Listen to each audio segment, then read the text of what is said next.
Graça e paz, irmãos. Eu espero que você esteja bem, que sua família também esteja bem, que esses dias estejam sendo úteis para fortalecer a sua fé, lhe dando um tempo para refletir em verdades da palavra de Deus e te ajudando a meditar sobre o estilo de vida e as coisas que precisam ser lançadas fora e aquilo que precisa ser acrescentado na vida para o nosso próprio bem, para a nossa própria edificação. Nós estamos tratando aqui sobre a doutrina da salvação e hoje é a nossa quinta aula. Eu espero que essas aulas estejam lhe ajudando a esclarecer o assunto, a compreender a palavra de Deus de forma prática, de forma objetiva, de forma bíblica realmente, doutrinária. Afinal de contas, tudo aquilo que nós cremos, tudo aquilo que nós desejamos praticar, vem da palavra de Deus. Porque, como diz o velho ditado, a Bíblia é a nossa única regra de fé e prática. E por isso eu chamo essa aula de a esquecida salvação em nossos dias. Porque, de fato, essa doutrina tão importante tem sido esquecida, tem sido negligenciada em nossos dias. Como eu falei, hoje é a nossa quinta aula. Na primeira aula, nós mostramos como todas as coisas estão fora do lugar, fora de ordem, como as pessoas não entendem direito a posição bíblica de cada elemento bíblico, como essas partes da Sagrada Escritura devem ser usadas, encaixadas em nossa vida e quais as nossas reais motivações. Falamos ainda sobre a mensagem do Evangelho de Cristo, que é o centro de todas as coisas. Terminamos a primeira aula e isso foi o início da segunda aula, falando sobre a centralidade da cruz de Cristo na teologia bíblica. Falamos ainda na segunda aula sobre a passagem bíblica que trata do caminho largo e estreito, o largo que conduz à perdição, e são muitos que andam por ele, e o estreito que conduz à vida, e são poucos que entram por ele. Falamos ainda, no mesmo capítulo 7 de Mateus, sobre a questão dos sinais que têm induzido tantas pessoas ao erro. Não que Deus não faça sinais, faz sim, mas que esse não deveria ser o marco principal na vida do cristão. E por isso, nós concluímos a segunda aula falando sobre o fruto do Espírito, que só tem fruto do Espírito na vida quem de fato nasceu de novo. Na terceira aula, nós falamos sobre a relação que existe entre a salvação e a igreja, que nos coloca dentro de um assunto muito antigo, chamado sensus plenior, e falamos, por fim, na terceira aula, como a igreja ocupa o papel importante na apresentação da mensagem do Evangelho e na edificação daqueles que foram salvos. Na quarta aula, a aula passada, nós falamos sobre a salvação e a vida diária. Como a salvação se processa e se manifesta de forma real na vida diária. Por isso, nós tratamos de 5 pontos que dizem respeito exatamente à salvação na vida daquele que de fato nasceu de novo e está na igreja. Hoje, nós vamos para a nossa quinta aula, tratando a partir de agora sobre a segurança da salvação. Esse é um tema muito controverso, é um tema que suscita debates, muitas vezes debates acalorados, e nós escutamos algumas pessoas soltando indiretas e fazendo piadinhas e tratando de forma desrespeitosa e às vezes até de forma desonesta de um assunto tão importante, de um assunto tão especial para as nossas vidas, que é a doutrina da salvação. Por isso, como eu sempre digo, nós não devemos, nós não podemos estudar um assunto bíblico, tratar de um assunto bíblico com a Bíblia fechada. E esse tem sido um erro muito comum nos nossos dias, porque muitas pessoas querem debater assunto bíblico sem ter, em primeiro lugar, estudado o assunto com a dedicação que precisa ter, com a humildade que nós precisamos e com a dependência do Espírito Santo que nós tanto necessitamos. E por que eu digo com a dedicação? Porque existem assuntos que de fato não são fáceis de se estudar. Por que eu digo humildade? Porque muitas vezes a Bíblia vai nos contrariar. Nós seremos afrontados pela palavra de Deus. E de repente, nós perceberemos que muitas convicções que nós temos talvez não estejam tão certas assim.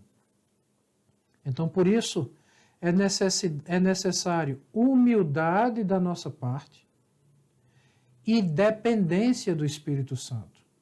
Nós não podemos estudar a palavra de Deus sem que isso seja feito com uma profunda dependência do Espírito Santo por meio da oração. É na palavra de Deus que nós mais nos deparamos com as nossas limitações, fragilidades e fraquezas.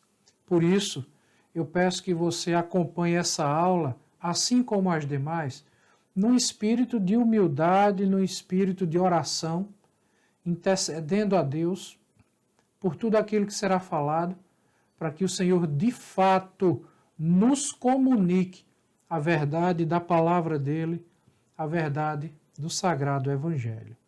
Para falar sobre isso hoje, nós precisaremos tratar de 3 pontos. O primeiro deles diz respeito a uma questão pessoal. O segundo diz respeito a uma questão eclesiástica. E o terceiro diz respeito a uma questão doutrinária. Então eu quero tratar esses 2 primeiros assuntos primeiro, essas 2 primeiras questões, nós vamos tratar logo delas, a questão pessoal e a questão eclesiástica, e por fim, é o que vai ocupar o maior espaço da nossa aula, nós vamos tratar da questão doutrinária ou da questão bíblica, da questão teológica. E por que eu digo que é importante nós entendermos a questão pessoal envolvida nesse assunto? Porque isso diz respeito ao medo e à insegurança que muitas pessoas têm quando tratam da doutrina da salvação, especialmente quando nós tratamos da segurança da salvação. A pergunta é: será realmente que salvação se perde? Será que eu posso perder a salvação que Deus me deu por intermédio de Jesus Cristo, que é assegurada através do Espírito Santo por meio da fé? Será que essa salvação que a Bíblia chama de eterna pode ser perdida? Algumas pessoas, quando escutam essa questão, que não é uma questão tão simples assim, tratam logo do assunto com desdém, tratam logo do assunto, às vezes fazendo até piada. Muitas pessoas lançam o seguinte questionamento: será que uma vez salvo, salvo para sempre? Alguns dizem que sim, outros dizem que não. Os que dizem que não, partem, às vezes, para uma postura agressiva, desrespeitosa, e como eu disse, até fazendo um humor negro com esse tipo de questão, que é tão importante para a palavra de Deus e para as nossas vidas. Alguns até dizem assim: então já que salvação não se perde, já que eu salvo uma vez, salvo para sempre, então eu posso fazer o que eu quiser. Perceba que existe nessa afirmação, em tom de ironia, em tom de desdém, existe nessa afirmação um contexto pessoal e um contexto eclesiástico. Por isso eu quero falar primeiro do pessoal. Porque muitas pessoas têm medo e se sentem inseguras. Deve ser muito ruim viver com o medo de perder a salvação. Pessoas que acreditam que a salvação se perde devem viver mais ou menos assim: Ah, eita, eu pequei. Será que eu perdi a salvação? Aí eu tenho que me converter de novo. Eita, e agora eu pequei de novo. E aí eu tenho que me converter de novo. E vivem nesse conflito de perda e ganho, perda e ganho, perda e ganho. E sabe por quê? Porque o ser humano tem a tendência natural e errônea de imaginar Deus, de tratar Deus como se Deus fosse um ser humano. Isso mesmo. Veja, como é que normalmente as pessoas agem? Elas dão um presente para alguém, como um pai que dá um presente para um filho, mas na hora que um filho faz qualquer coisa errada, ou o pai toma o presente, ou ele fica ameaçando a criança. Se você fizer isso, eu vou tomar a bola que eu te dei. Se você fizer isso, eu vou tomar a bicicleta que eu te dei. Eu vou tomar o brinquedo que eu te dei. Eu vou tomar a boneca que eu te dei. E alguns pais fazem isso. Eles ficam chantageando as crianças para que seus filhos sempre lhes obedeçam e nunca saiam do rumo que ele determinou. Alguns pais fazem isso. E quando essas crianças crescem, elas crescem com um medo dentro de si de perder aquilo que para elas é tão precioso, aquilo que para elas é tão valioso, porque elas começam a transferir essa figura que tem do pai para Deus, como se Deus fosse agir da mesma forma que o seu pai terreno agia quando elas eram crianças. Então, elas passam a achar, elas passam a acreditar que Deus vai fazer isso com elas. Se elas pecarem, Deus vai tomar a salvação. E se elas se arrependem, se elas confessam, se elas voltam à comunhão, Deus devolve a salvação. E isso nos traz uma série de problemas, porque, meus irmãos, como nós já vimos nas aulas anteriores, quem é que não peca? Se nós perdemos a salvação porque nós pecamos, então isso quer dizer que todos os dias da nossa vida nós vamos perder a salvação, porque nós pecamos continuamente. Lembre-se do texto de 1 João.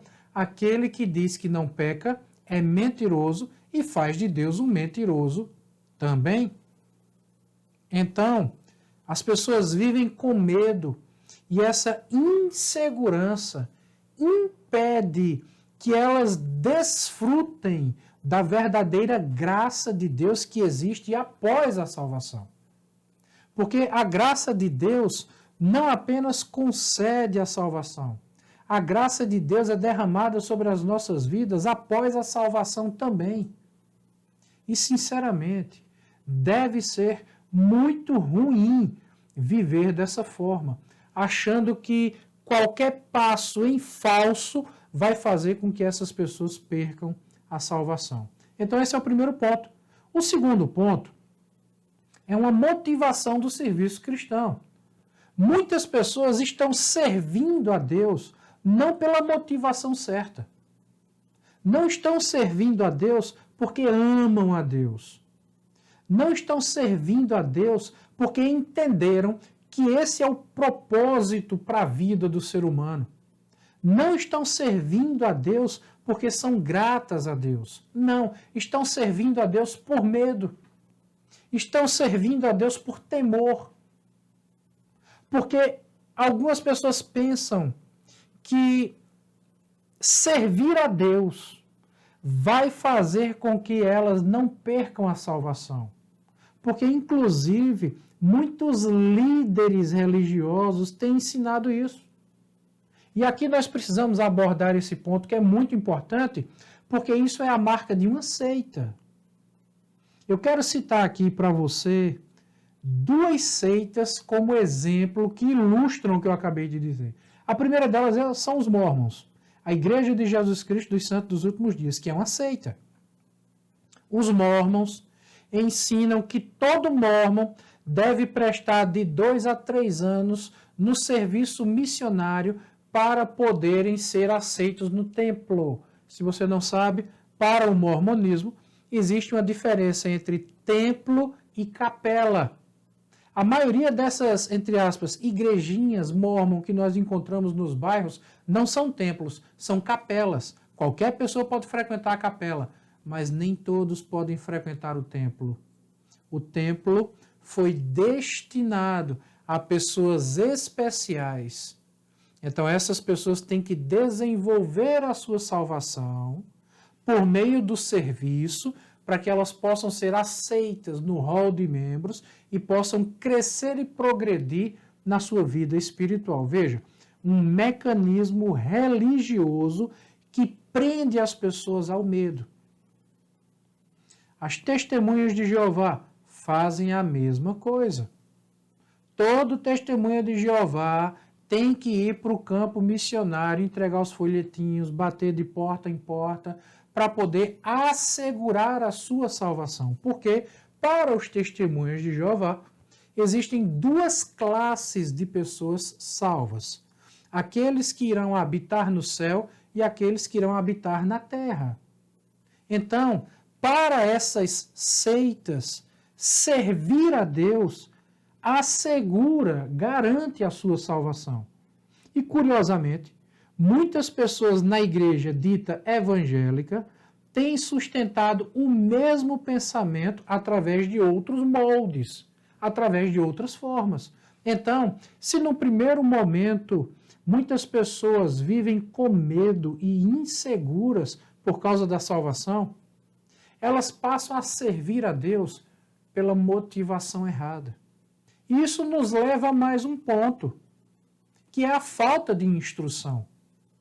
E essa falta de instrução, ela é, entre aspas, justificada por algumas pessoas da seguinte forma. Em primeiro lugar, é a transferência de responsabilidade.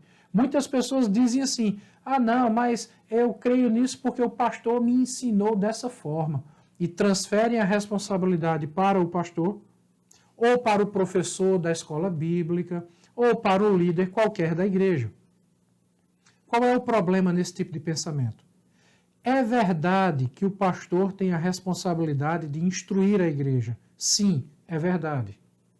É verdade que o pastor é quem dá o tom doutrinário da igreja. Sim, é verdade. Mas também é verdade que você sabe ler. Também é verdade que você tem a Bíblia. E também é verdade que você tem a faculdade mental sadia o suficiente para ler a palavra de Deus e entender a palavra de Deus.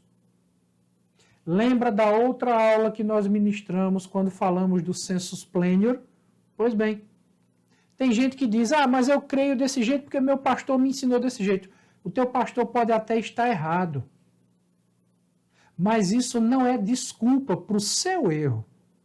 Porque você também tem Bíblia. Você também sabe ler. Se você é salvo, você também é habitado pelo Espírito Santo, logo, você tem o próprio Deus habitando dentro de si para lhe instruir na verdade. O problema é que, culturalmente falando, nós brasileiros somos um povo preguiçoso, acomodado, especialmente para ler. Nós temos uma profunda dificuldade. A grande maioria dos brasileiros vive a sua vida inteira sem ler um único livro. E quando essas pessoas que têm esse hábito de não ler se convertem, quando elas vêm para a igreja, elas trazem consigo esse mesmo hábito que é tão nocivo. E elas passam a não ler a Bíblia também. Com a simples desculpa de que a Bíblia é um livro muito grosso, muito espesso, é um livro muito grande para ler. Então, essas pessoas se tornam reféns de líderes que não ensinam como deveriam ensinar e se tornam reféns de sua própria ignorância e preguiça. Então, existe aqui, agora, nesse terceiro ponto, que é a falta de instrução, uma transferência de responsabilidade. Mas isso nos leva a um segundo ponto, que nós precisamos entender a responsabilidade pessoal que cada um de nós tem. Cada um de nós é responsável por examinar a palavra de Deus, por estudar a Sagrada Escritura, por ouvir a voz de Deus por meio do texto sagrado. Então nós temos agora um problema de ordem pessoal que envolve essa questão da salvação. Muitas pessoas vivem com medo, são inseguras, não buscam ler, se deixam levar por aquilo que é ensinado, por aquilo que é dito, não verificam na Sagrada Escritura aquilo que é dito. E pessoas que pensam assim, pessoas que raciocinam dessa forma, muitas vezes se encontram em um contexto que nos leva ao segundo ponto, que é agora a questão eclesiástica. Porque muitos líderes, esse é o primeiro ponto da questão eclesiástica, muitos líderes têm insegurança ministerial. Deixa eu tratar um pouquinho disso aqui com você. Todo pastor deseja, ora para que a igreja cresça. Todo pastor gosta de ver, se sente feliz, realizado, com pessoas se convertendo na igreja. Todo pastor gosta de ver pessoas entregando a vida a Cristo, se rendendo aos pés do Senhor. Todo pastor se sente feliz em ver as pessoas crescendo espiritualmente, amadurecendo espiritualmente, as pessoas parecendo com Cristo. Isso é um prazer para o coração de todo pastor. O problema é que alguns pastores, dado ao trabalho que isso dá, porque, gente, demanda tempo. Estudar, ensinar, discipular, aconselhar, orientar, e tantas vezes a gente aconselha e depois vê a pessoa fazendo tudo diferente do que foi aconselhado, e tantas vezes a gente ensina e vê as pessoas fazendo tudo diferente daquilo que foi ensinado. Isso produz um desgaste, um cansaço emocional, espiritual e físico.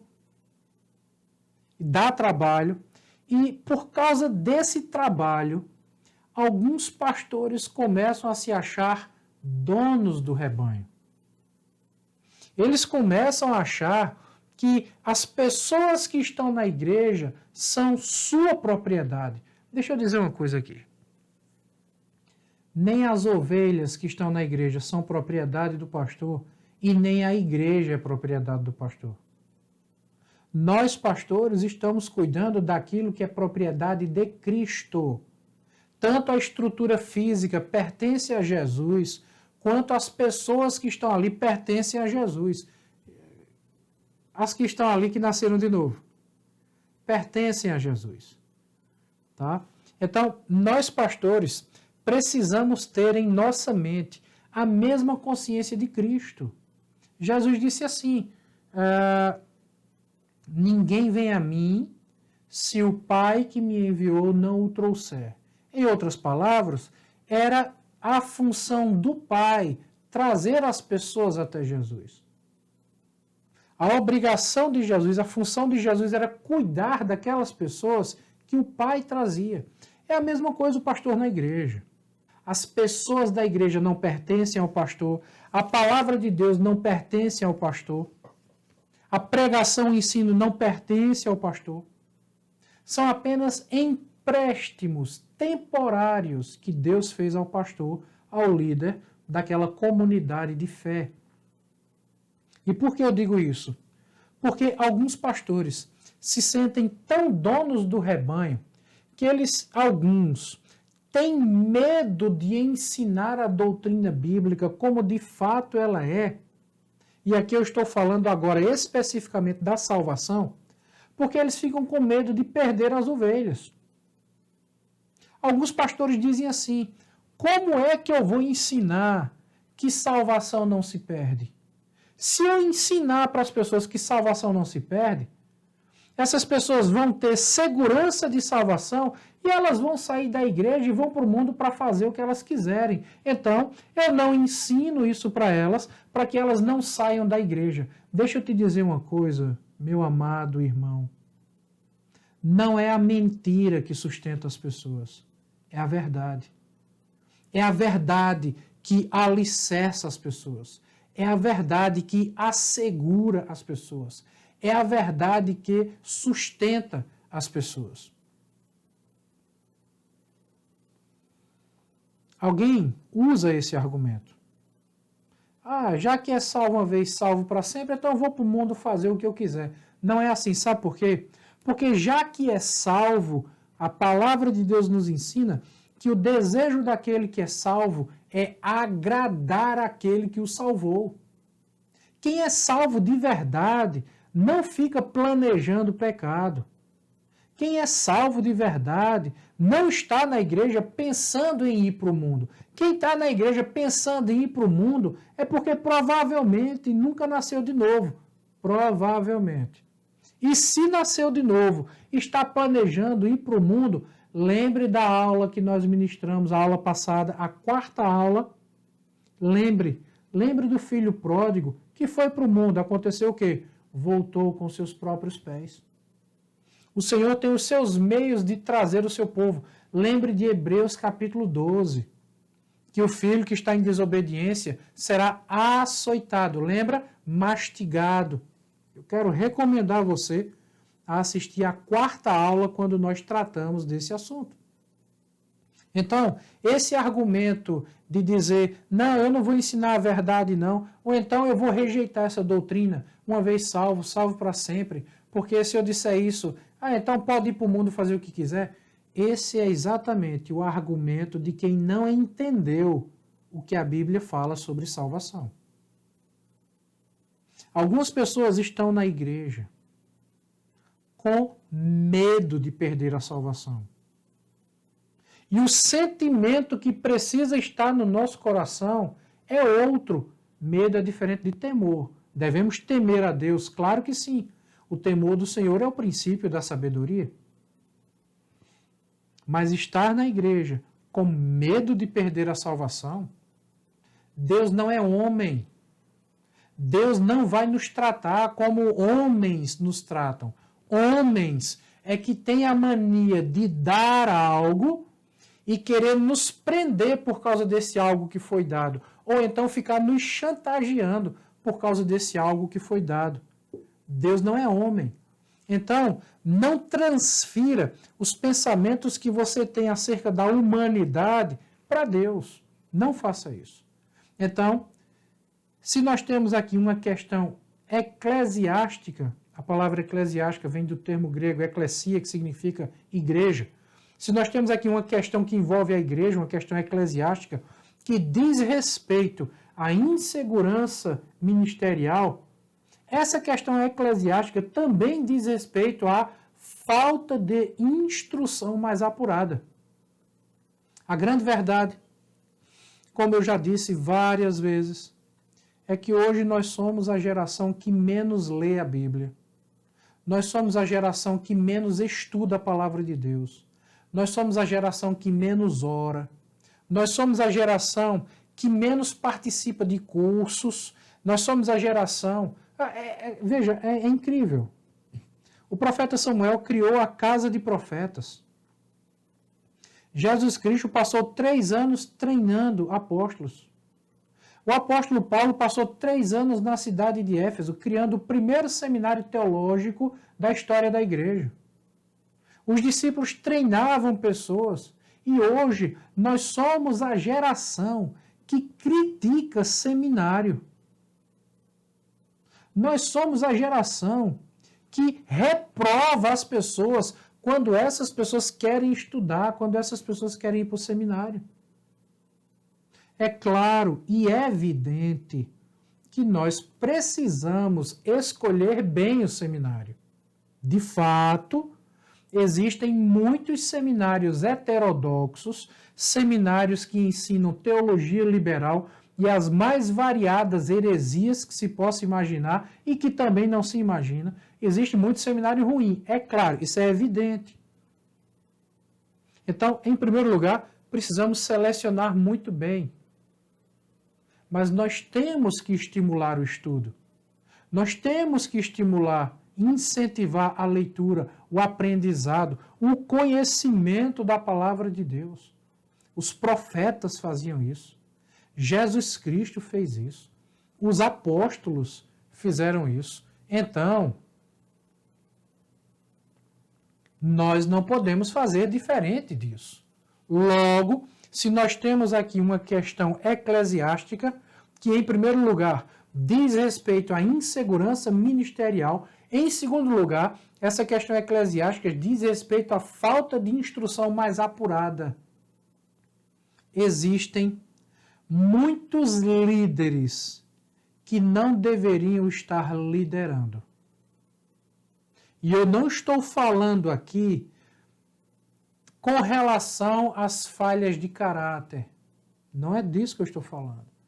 Eu estou falando com relação às deficiências educacionais, às deficiências de instrução bíblica. É isso que Paulo diz em 2 Timóteo 2,15, né?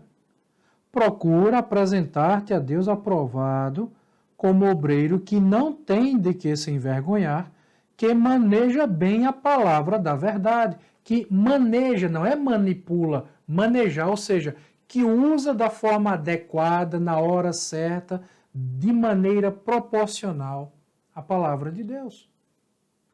O ministério de pastor está diretamente atrelado ao ministério do ensino. Nós encontramos isso em Efésios capítulo 4, versículo 11. Pastores e mestres, ali é um ministério só.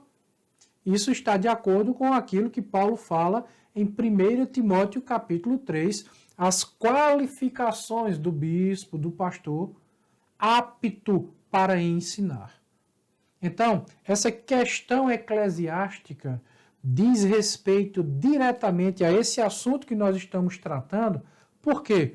Porque muitos pastores não têm ensinado a verdade acerca da salvação, porque provavelmente ou eles sofrem de insegurança ministerial, ficam com medo de falar a verdade, achando que a verdade, uma vez salvo, salvo para sempre, vai fazer com que as pessoas saiam da igreja e vivam do jeito que quiserem. Isso não é verdade, não vai acontecer. Ou é por uma questão de insegurança ministerial, ou é por uma questão de má formação.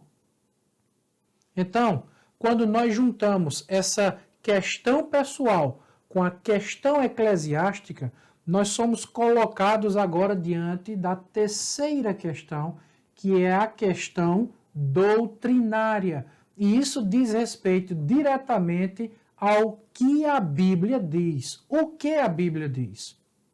Então, quando nós tratamos desse assunto, como eu disse no início, nós precisamos abrir a Bíblia. Por isso eu tenho dito constantemente, venha para as nossas aulas com Bíblia e material de anotação. Você precisa anotar, você precisa deixar registrado aquilo que você entendeu do texto, aquele tópico mais importante que lhe chamou a atenção, aquela coisa da palavra de Deus que você não sabia e de repente descobriu.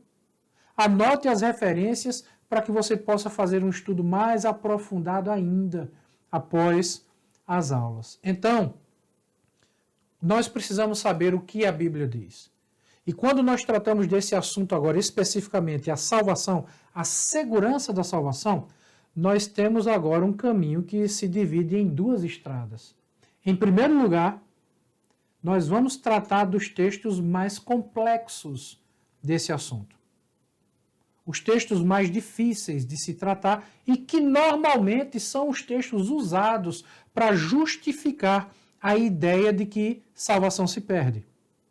Em segundo lugar, nós vamos tratar de alguns textos mais claros, textos mais evidentes na palavra de Deus que tratam desse assunto. Então, tratando dos textos mais complexos, eu quero começar junto com você lá no texto de Hebreus, capítulo 12, versículo 14, que diz assim: segui a paz com todos e a santificação, sem a qual ninguém verá o Senhor. Veja, inclusive eu já tratei desse mesmo texto em aulas passadas, quando eu falei sobre a santificação posicional e santificação progressiva. O que é a santificação posicional? Quando alguém converte, essa pessoa é colocada na posição de um santo. E se essa pessoa é colocada, se ela é posta na posição de um santo, a coisa mais lógica a se esperar é que ela viva de acordo com essa posição que ela recebeu de Deus. É que ela honre aquilo que recebeu de Deus. Logo, aquilo que Deus dá é a santificação posicional. Aquilo que ela faz a partir desse momento, honrando o que Deus deu, é santificação progressiva. É o progresso da vida cristã. À medida que ela vai crescendo, vai amadurecendo, vai alcançando a estatura de varão perfeito, como nos diz a palavra de Deus. Então, quando o texto de Hebreus nos diz em Hebreus capítulo 12, versículo 14, seguir a paz com todos, seguir a paz com todos é algo que depende de nós. Procure ter paz com todas as pessoas. Se tem alguém que não quer ter paz com você, aí a questão é com a outra pessoa, não é com você. O importante é o que você quer, qual é a sua intenção e a sua prática. Siga a paz com todos. Isso é santificação progressiva. É a maneira como você se comporta, é a maneira como você age. E na santificação progressiva, ela só se torna possível por quê? Por causa da santificação posicional. Porque Deus deu o pontapé inicial. O Senhor fez isso por você. Por isso que o texto de Hebreus, capítulo 12, versículo 14, diz assim: segui a paz com todos e a santificação. Essa santificação é a santificação posicional. Por isso que o autor aos Hebreus nos diz, sem a qual ninguém verá o Senhor. Sem a qual o quê? A santificação posicional. Logo, esse não é um texto que defende que você tem que fazer por onde ser salvo. Esse não é um texto que está dizendo que você tem que ter cuidado para não perder a sua salvação. Você tem que ter cuidado para ter paz com todos, a ser santo, porque senão você vai perder a sua salvação. O texto não está dizendo isso. O texto está dizendo que sem santificação ninguém verá o Senhor. E essa santificação é a santificação posicional. Nós já vimos isso, nós já tratamos isso de uma forma mais ampla nas aulas passadas, por isso eu quero estimular você a assistir às aulas passadas, especificamente aqui a nossa terceira aula. Um outro texto que é utilizado de forma mais complexa, que algumas pessoas usam esse texto para defender a perda da salvação, é o texto de Mateus 24, versículo 13, que diz assim: aquele, porém, que perseverar até o fim, esse será salvo. E nós tratamos desse texto na aula passada, na nossa quarta aula, quando falamos sobre a perseverança dos salvos. Perseverar não é algo que salva. Perseverar é uma evidência que revela quem já foi salvo. Então, o que Jesus Cristo está dizendo aqui em Mateus 24, versículo 13, aquele, porém, que perseverar até o fim, esse será salvo. Jesus está dizendo o seguinte: quem é esse que é salvo? É aquele que perseverar até o fim. Por quê? Perseverar é uma capacidade que Deus dá apenas àqueles que foram salvos. Então perceba como algumas pessoas estão invertendo o significado do texto. Se perseverar salva, isso quer dizer então que nós não precisamos do sacrifício de Cristo. Como eu já expliquei na aula passada, basta alguém vir para a igreja, conhecer e insistir em continuar, e aí ela vai ser salva pelos seus próprios méritos. pelas suas próprias condições, pelo seu esforço, pela sua dedicação, mas não é por obras. Efésios capítulo 2, versículos 8 e 9 nos diz isso. Pela graça sois salvos, mediante a fé. A fé é apenas um meio que traz essa graça até nós. Pela graça sois salvos, mediante a fé. Isso não vem de vós. Não vem de obras para que ninguém se glorie. O ser humano sempre quer construir uma religião de obras. Olha, você tem que perseverar, você tem que insistir, porque senão você vai perder a salvação. Não é assim. A verdade é exatamente o oposto disso. Quem é salvo, ele consegue perseverar. Ele consegue porque ele é salvo. Ele consegue porque ele é habitado pelo Espírito Santo. Porque o que habita em nós é maior do que aquele que está no mundo. Porque nós temos alguém que nos faz lembrar de todas as coisas, que intercede por nós com gemidos inexprimíveis. Alguém que fala conosco, alguém que nos orienta, alguém que nos faz lembrar, que nos ensina. Esse alguém é o Espírito Santo. É por isso que nós conseguimos perseverar. A simples capacidade de perseverar não é natural do ser humano. Veja, eu não estou falando aqui de você perseverar no emprego, de você perseverar numa missão de vida, de você perseverar em algo humano e natural. Não estou falando disso. Eu estou falando da perseverança da vida com Cristo, é a perseverança espiritual. A capacidade de prosseguir, de continuar, é um presente que Deus nos dá no ato da conversão. Então, nós não somos salvos porque perseveramos.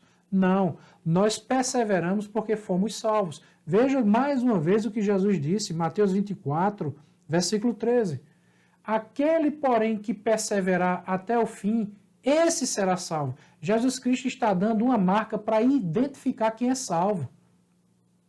Jesus está dizendo assim, observe quem é que está perseverando. Aquele que perseverar, esse será salvo. Jesus Cristo está dando uma evidência para nós identificarmos quem é salvo. Observe quem é que está perseverando na fé.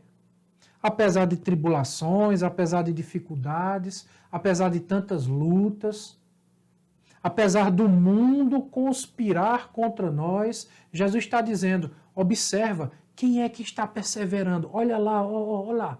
Está perseverando? Aquele que perseverar, esse é salvo.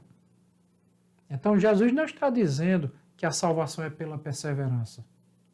Ele está dizendo que a perseverança é uma característica que identifica quem é salvo. Por isso que eu falei na aula passada, e repito agora, que aquele que é salvo não pode usar suas fraquezas, suas limitações, suas debilidades e as lutas que enfrenta como desculpa para parar a caminhada, para desistir da jornada. Porque aquele que é salvo, persevera. Então a perseverança é uma marca do salvo. Um terceiro texto que nós precisamos analisar, que para algumas pessoas é um texto bem complexo, é o texto de Hebreus capítulo 6, do versículo 4 até o versículo 6. E talvez, provavelmente, de fato, esse aqui seja o texto mais complexo do Novo Testamento quando se trata de segurança de salvação e de perda de salvação. Leia o texto juntamente comigo. É impossível, pois, que aqueles que uma vez foram iluminados e provaram o dom celestial e se tornaram participantes do Espírito Santo e provaram a boa palavra de Deus e os poderes do mundo vindouro e caíram, sim, é impossível outra vez renová-los para arrependimento, visto que, de novo, estão crucificando para si mesmos o Filho de Deus e expondo-o à ignomínia, Veja, o que o autor aos Hebreus está nos apresentando aqui é um texto que, de fato, é complexo.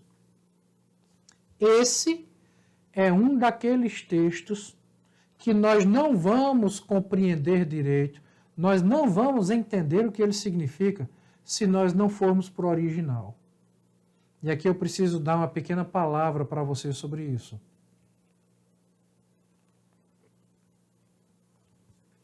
Alguém certa vez me perguntou, pastor, quer dizer então que para estudar a Bíblia, para entender a Bíblia, tem que saber grego, tem que saber hebraico?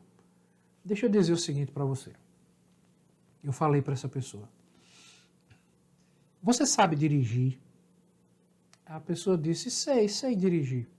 Pois bem, para você dirigir, você precisa entender de mecânica? Não. A grande verdade é que nem todo mundo que dirige conhece de mecânica. E, na verdade, para dirigir, você não precisa de mecânica. Não precisa conhecer sobre mecânica. Só que, mais cedo ou mais tarde, o carro vai quebrar. Mais cedo ou mais tarde, o carro vai apresentar algum tipo de defeito. E quando o carro apresentar uma falha e parar, você vai precisar de um mecânico. E é bom que o mecânico seja competente. Porque se o mecânico não for bom, você vai continuar tendo prejuízo e seu carro vai continuar parado. Pois bem, estudar a Bíblia é desse jeito. Nós precisamos saber grego, hebraico e todo esse paramento da formação teológica, bíblica, que é necessária para o professor. Todo mundo precisa saber disso? Não. Aquilo que é essencial para a salvação está escrito e revelado de forma clara. Bruce Metzinger foi um dos maiores biblicistas do século XX. Disse que a palavra de Deus, a Bíblia, é como uma piscina, que tem partes tão rasas que qualquer criança pode passear ali, mas que possui partes tão profundas que até um nadador profissional, se não tiver cuidado, pode se afogar. Então, existem algumas passagens da Bíblia, existem alguns assuntos, algumas seções da Bíblia que de fato são muito complexos, são muito difíceis. E nesses casos, nós precisaremos fazer um estudo mais aprofundado para entender com a maior clareza aquilo que a palavra de Deus está dizendo. Então, esse aqui que nós acabamos de ler é um desses textos. Tá? Nós precisamos entender que a Bíblia não foi escrita por brasileiros, ela foi escrita por judeus, não foi escrita em português, foi escrita em grego, o Novo Testamento, e hebraico, o Antigo Testamento, pouquíssimas porções aramaico. Foi escrita o Antigo Testamento há 3.500 anos atrás, o Novo Testamento há 2.000 anos atrás. Então nós temos aqui uma barreira cultural, nós temos uma barreira linguística e temos uma barreira temporal. A cultura do povo da Bíblia é diferente da nossa cultura. A língua em que a Bíblia foi escrita originalmente é diferente da nossa língua. E a época em que a Bíblia foi escrita é diferente da nossa época. Logo, nós não podemos cometer o erro de querer ler a Bíblia com a cabeça de um brasileiro que fala português no século XXI. Porque existem barreiras aqui. Barreiras que, às vezes, impedem a compreensão. Ao mesmo tempo que, se você conhecer os mecanismos certos, essas barreiras elas facilitam a compreensão. E a língua é uma dessas barreiras, que pode facilitar a compreensão ou atrapalhar para o caso daqueles que não tenham acesso a esse saber, a esse conhecimento. Então, por isso, eu preciso destacar para vocês algumas palavras que são usadas nesse trecho que nós acabamos de ler, para você entender de fato o que é que a Bíblia está dizendo, no seu sentido original, para que não haja mais essa celeuma, essa confusão com relação ao texto de Hebreus, especialmente porque O resumo do texto em português está dizendo assim: aquelas pessoas que estiveram conosco, experimentaram o dom celestial e provaram o dom de Deus e experimentaram da palavra de Deus e experimentaram das coisas que hão de vir no mundo futuro e saíram de nós.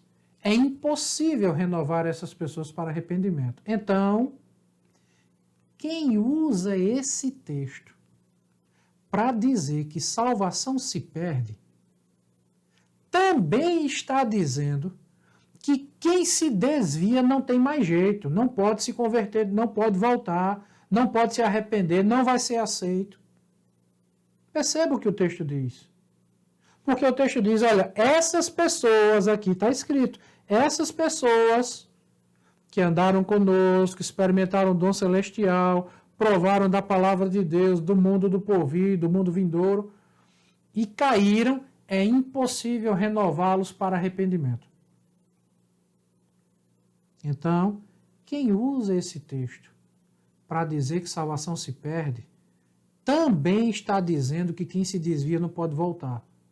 E isso, absolutamente, nós não podemos aceitar. Nós temos o caso de Davi, que se desviou e voltou.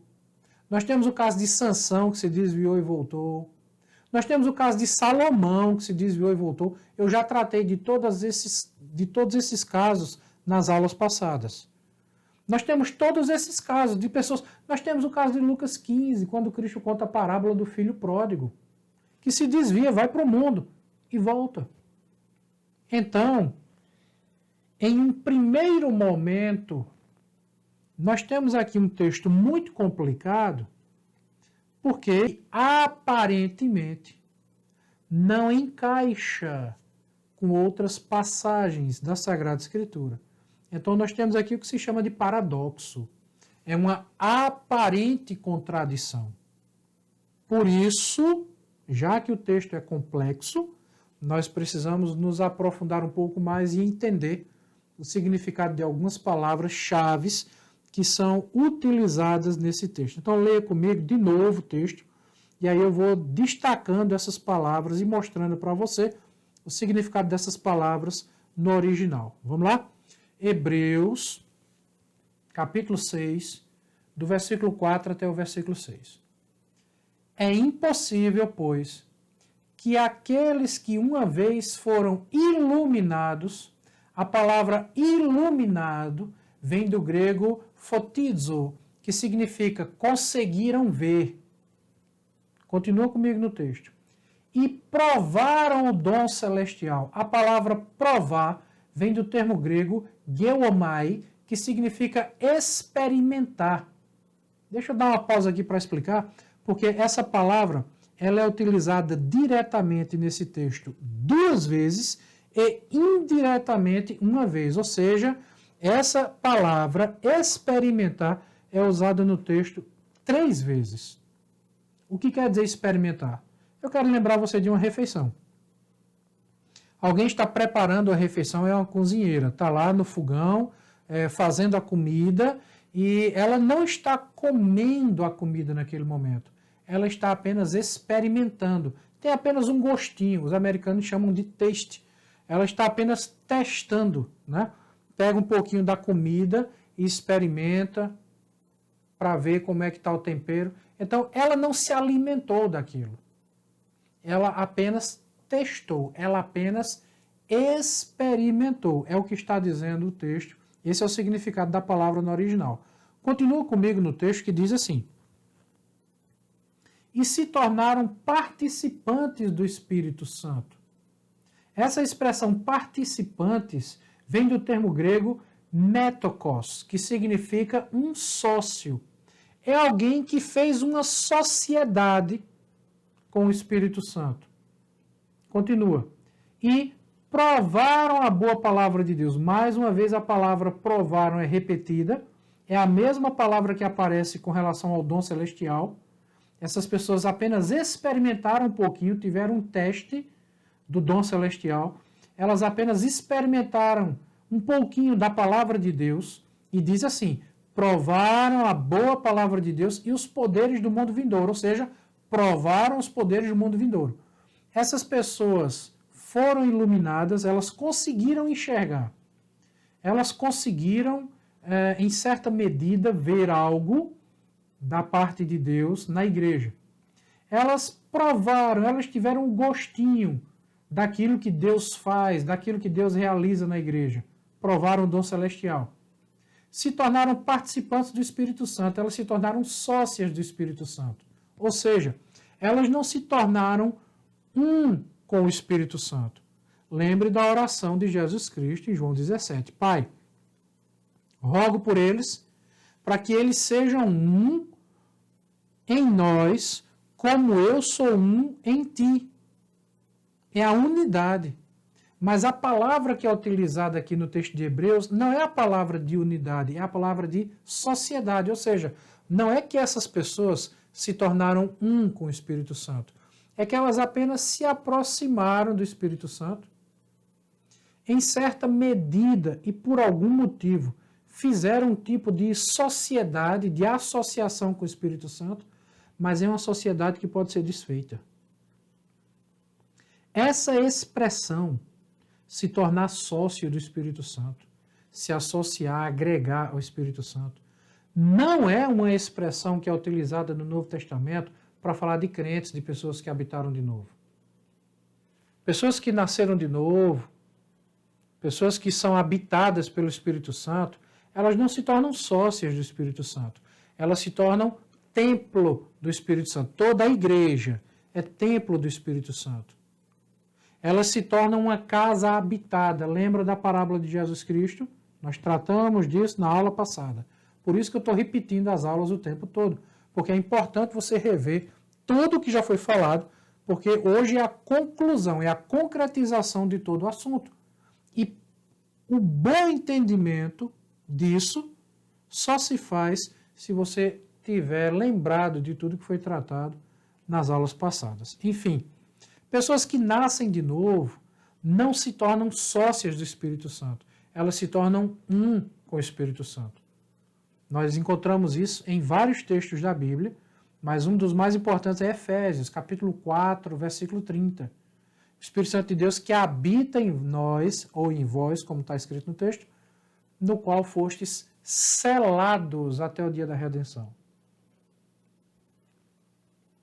Então é a ideia de estar intrinsecamente junto, inseparável, que é uma palavra diferente dessa que nós acabamos de encontrar em Hebreus. Então, o que é que nós temos em Hebreus? Nós temos alguém que, em certa medida, veio para a igreja. Na igreja, essa pessoa começou a ver algumas coisas, foi iluminada. Essa pessoa começou a experimentar o dom de Deus, ela começa a experimentar as coisas maravilhosas, impressionantes, fantásticas que Deus faz na igreja. Então, elas começam a ver, foram iluminadas, elas começam a experimentar essas coisas, começam a sentir essas coisas. Essas pessoas começam a caminhar com a igreja, fazem parte de uma equipe, se envolvem em alguma coisa que a igreja oferece, se tornam sócias do Espírito Santo. Elas provam da palavra de Deus. Elas começam a vir para os cultos, elas começam a assistir aulas, elas começam a ser discipuladas e elas começam a experimentar aquilo que a palavra de Deus lhes oferece. É experimentar. Elas não comem. Elas não são alimentadas. Elas não são preenchidas pela palavra.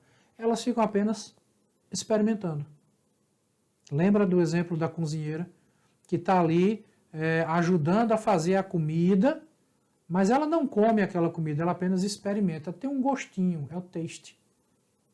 Pois é, ela experimenta a palavra de Deus um pouquinho, experimenta as coisas que Deus faz na igreja, começa a ver algumas coisas que Deus faz, são iluminadas, se tornam sócias do Espírito Santo, sócias da igreja. Elas começam a experimentar um pouquinho da vida cristã, que é apenas um gostinho do que há de vir. Então elas entram no nosso meio, começam a conviver conosco, andam conosco como se fossem um de nós, e lá na frente elas caem. E aqui, essa palavra utilizada em Hebreus, cair, é diferente da palavra desviar.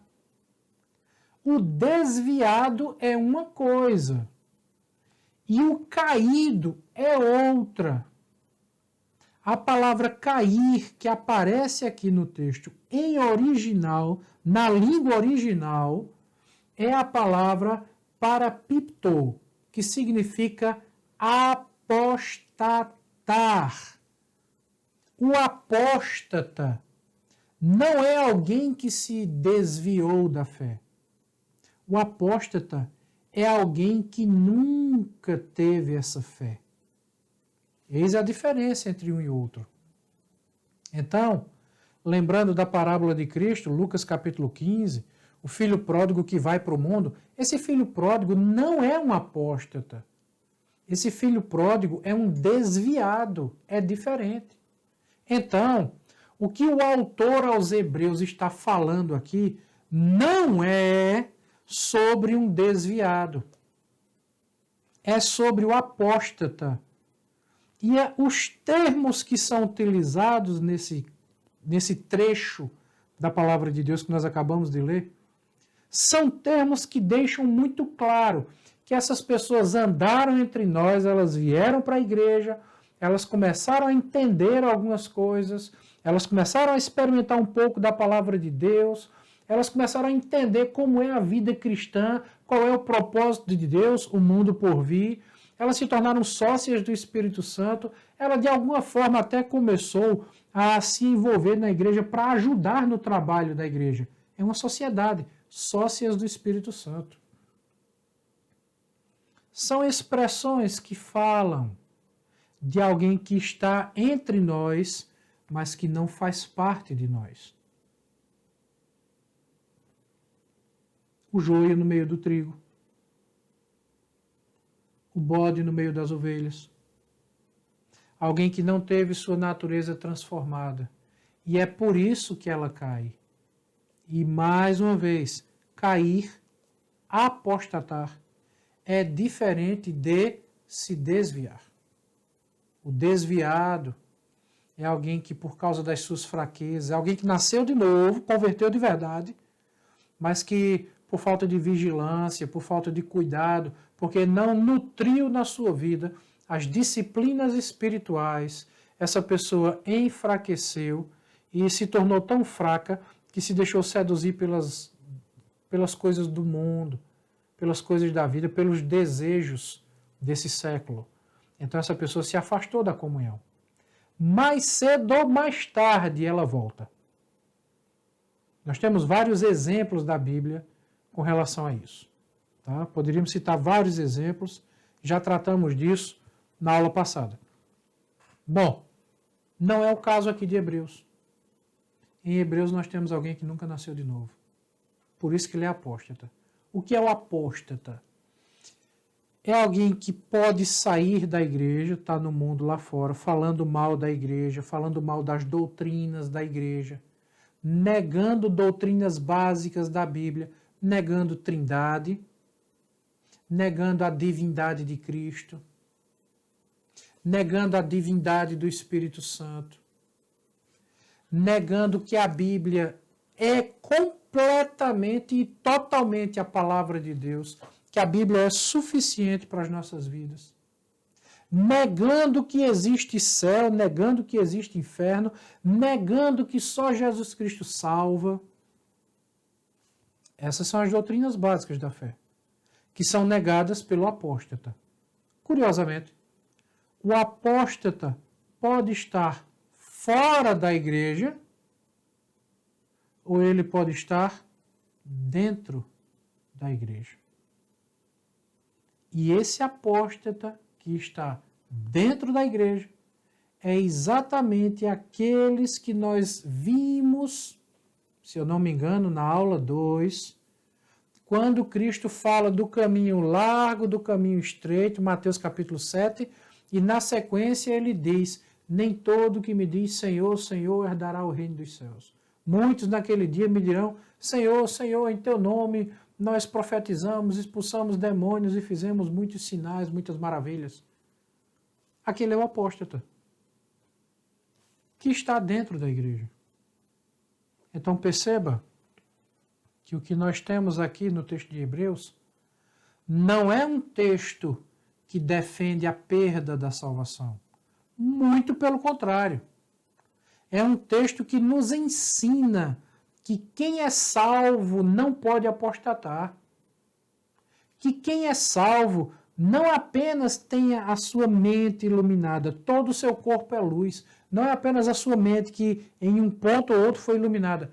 Toda a sua vida é luz, luz no mundo, sal na terra. Não é apenas alguém que se tornou sócio do Espírito Santo, é alguém que se tornou um com o Espírito Santo. Não é apenas alguém que provou do dom celestial, é alguém que tem dentro de si o dom do Espírito Santo. Não é apenas alguém que provou da palavra de Deus, é alguém que é alimentado, é profundamente nutrido pela Sagrada Escritura, pela palavra de Deus.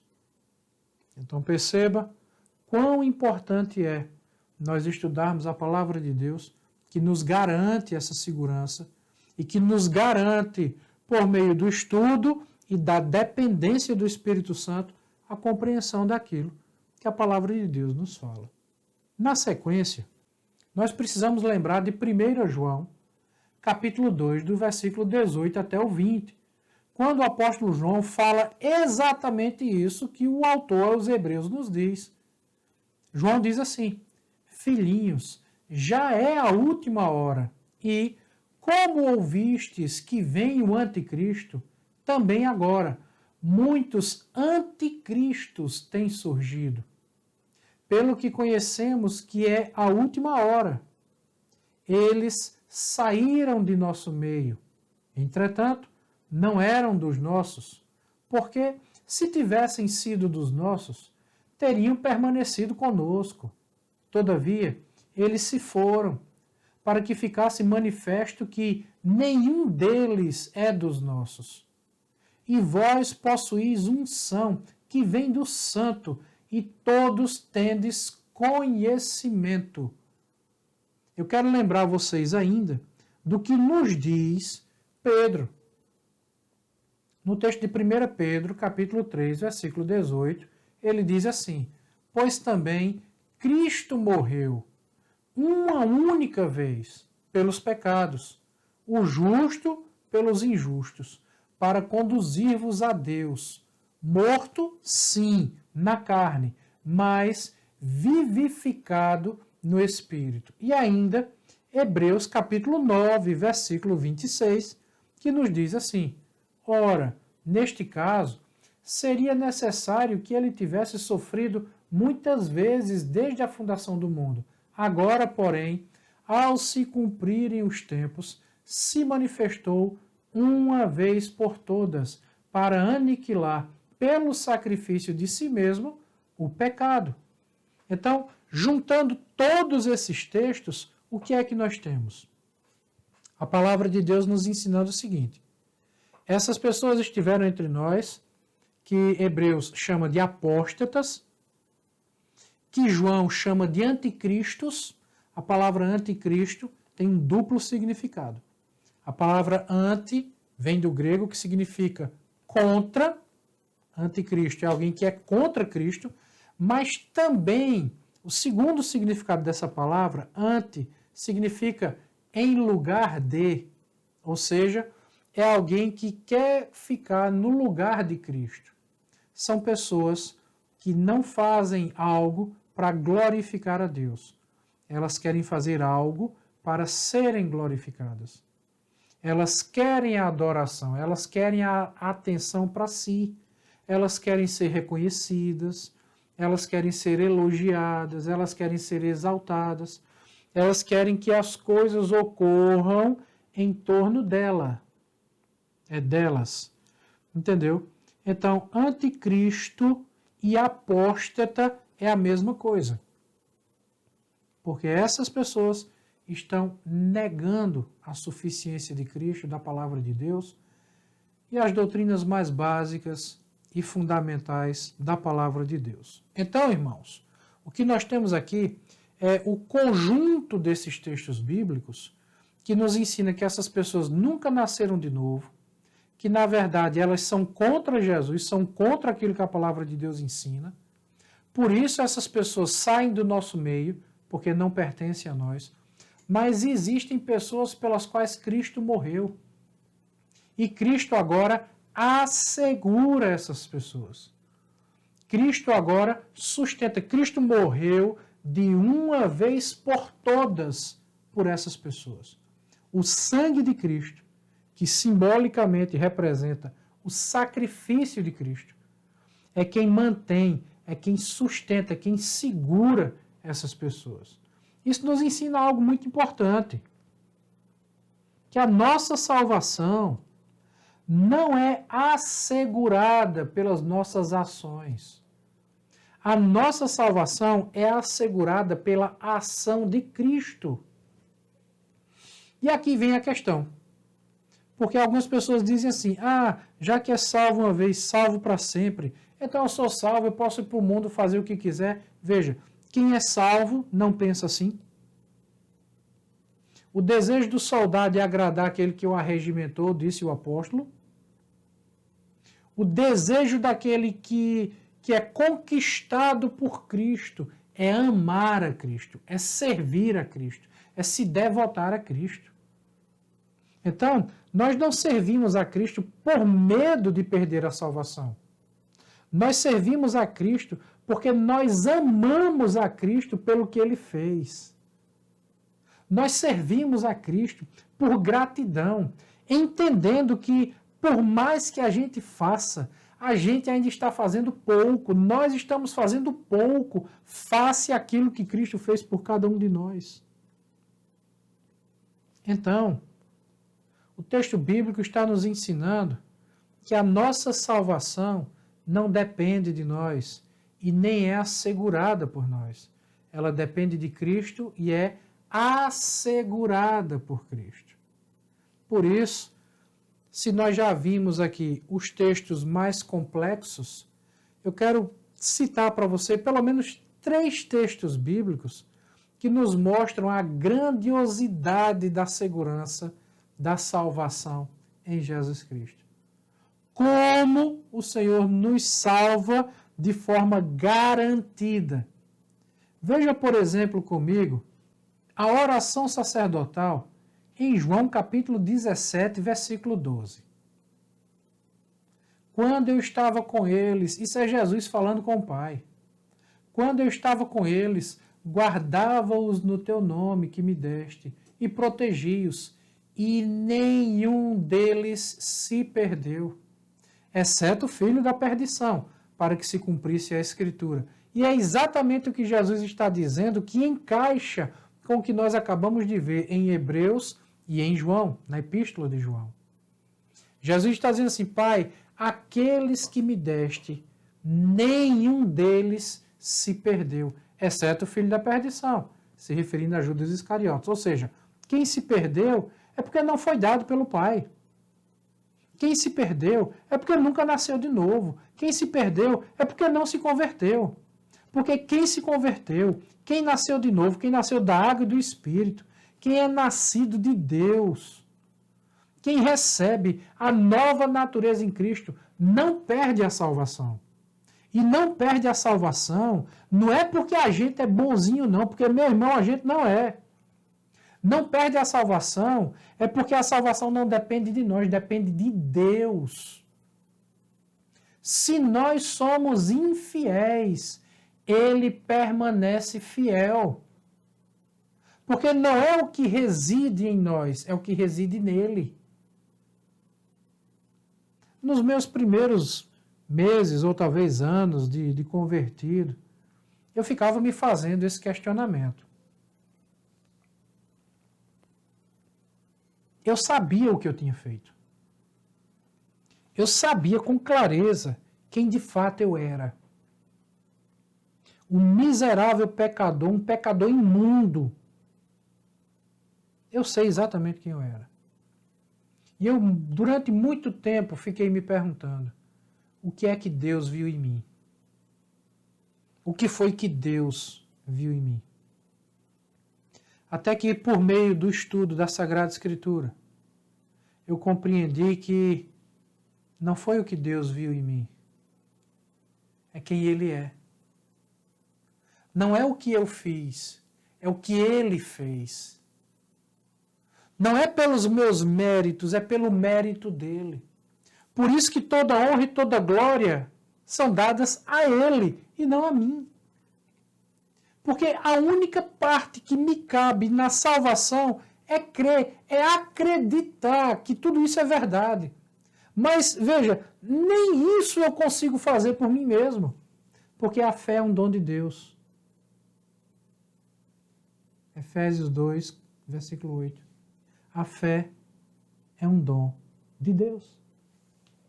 Eu nem sequer consigo acreditar. Não é natural do ser humano conseguir crer.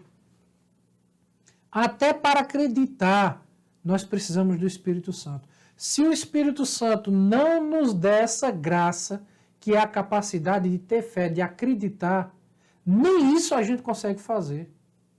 Então alguém disse, olha, a única parte que me cabe na salvação é crer. É verdade, mas nem isso eu consigo fazer se o Espírito Santo não me ajudar. Nem isso eu consigo fazer se o Espírito Santo não fizer por mim. É por Ele. Para Ele, por meio dEle, para Ele, são todas as coisas. Dele, por meio dEle, para Ele, são todas as coisas. A Ele, pois, a glória eternamente. Amém. É no Senhor, não é em mim. É pelo Senhor, não é por mim. E quando eu descobri isso, isso produziu no meu coração uma profunda paz. Porque finalmente eu entendi que eu podia descansar em Deus. Eu não precisava viver com medo de perder a salvação. Porque nos primeiros momentos da minha caminhada cristã, eu vivia com medo de perder a salvação. Eu sabia o pecador miserável que eu era. E eu ficava me martirizando. Meu Deus, e se eu pecar, e se eu fizer isso, eu vou perder a salvação.